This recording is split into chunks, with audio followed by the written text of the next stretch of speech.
नमस्कार दोस्तों। आज एक बारहमासा कजरी गीत सुना रहे हैं, तो चलिए सुनिए और कैसा लगता है कमेंट में बताइएगा। चलिए सुनाते हैं बारहमासा कजरी गीत। मास आषाढ़ घना घन गरजे, सावन रिमि झिमि बरसे न। मास आषाढ़ घना घन गरजे, सावन रिमि झिमि बरसे न। सावन रिमि झिमि बरसे न, हो सावन रिमि झिमि बरसे न। मास आषाढ़ घना घन गरजे, सावन रिमि झिमि बरसे न। भादो मास चमा चम चमके, भादो मास चमा चम चमके, चमा चम चमके, चमा चम चमके।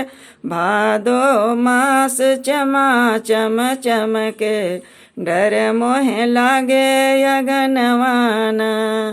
भादो मास चमा चम चमके, डर मोहे लागे अंगनवान।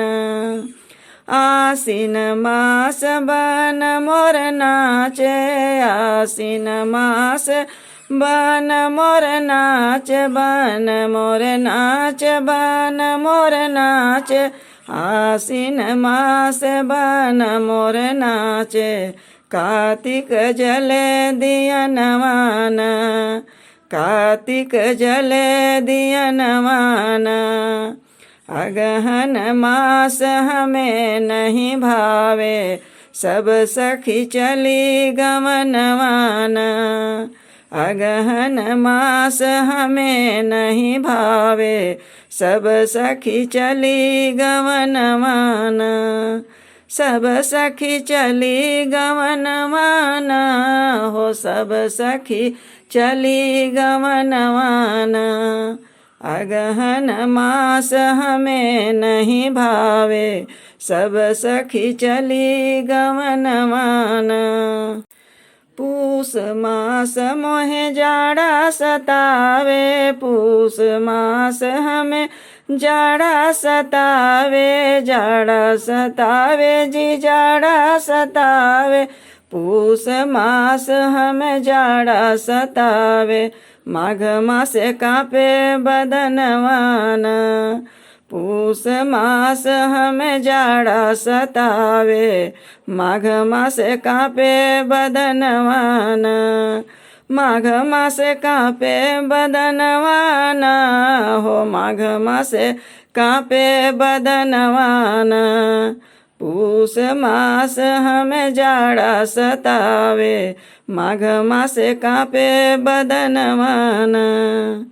फागुन मास देवर घर नाही, फागुन मास देवर घर नाही, देवर घर नाही, देवर घर नाही। फागुन मास देवर घर नाही, के पर डालू रंगनवान।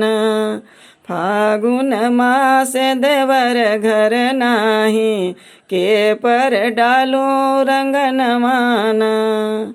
चैत मास बन केसर फूले, चैत मास बन केसर फूले, केसर फूले जी केसर फूले।